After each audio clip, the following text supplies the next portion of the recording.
ماشاءاللہ مدینہ منورہ کے مختلف راستوں اور گلیوں سے گزرتے ہوئے آپ لوگوں کو رسول اللہ مبارک کے شہر کی زیارت کرا رہے ہیں۔ اکثر دوست احباب یہی التجا کرتے ہیں کہ مدینہ منورہ کے راستوں گلیوں کی ویڈیو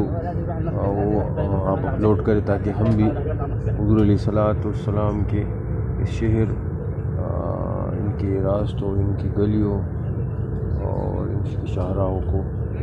دیکھ سکیں، ان کا دیدار کر سکیں، کیونکہ یہ مبارک راستے، مبارک شہر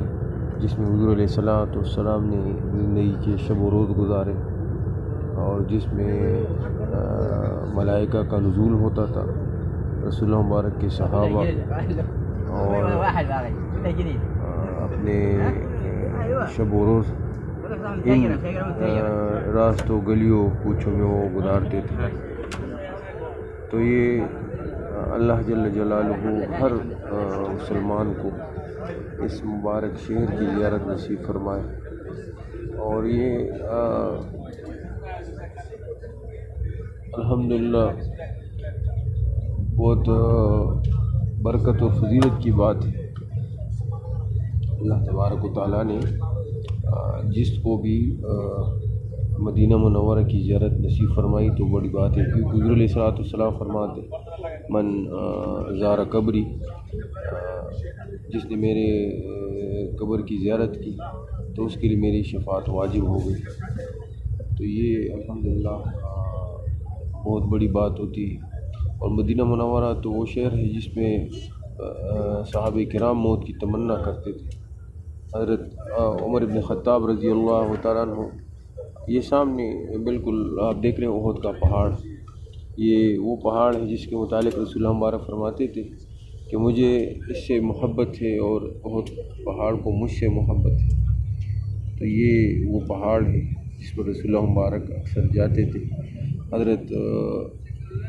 ایک روایت میں آتے ہیں کہ ایک دفعہ حضور علیہ الصلوۃ والسلام اپنے صحابہ حضرت ابوبکر صدیق رضی اللہ تعالیٰ، عمر فاروق رضی اللہ تعالیٰ اور حضرت عثمان ابن عفان رضی اللہ تعالیٰ ان کے ہمراہ اسی پہاڑ پر چڑھے ہوئے تھے، تو پہاڑ جھومنے لگا رسول اللہ مبارک کی وجہ سے، خوشی سے جھومنے لگا۔ رسول اللہ مبارک نے پاؤں کی ایڑیوں سے یہ کہتے ہوئے کہ خاموش ہو جاؤ اور اپنی جگہ پر قرار رکھو، کیونکہ آپ پر پیغمبر، ایک صدیق اور 2 شہداء کھڑے۔ تو حضور علیہ الصلوۃ والسلام، یہ احد پہاڑ یہ بہت عظمت والے، ہم بالکل مدینہ منورہ میں مسجد نبوی کے مضافات میں یہی علاقے میں ابھی گزر رہے ہیں، اور آپ لوگوں کو بھی اس کی زیارتیں کرا رہے ہیں۔ صبح کا وقت تقریباً 8 بجنے والے ہیں، اور یہ مختلف راستوں سے ہم اب گزریں گے اور آپ کو مدینہ منورہ کی مختلف راستوں کی زیارت کرائیں گے۔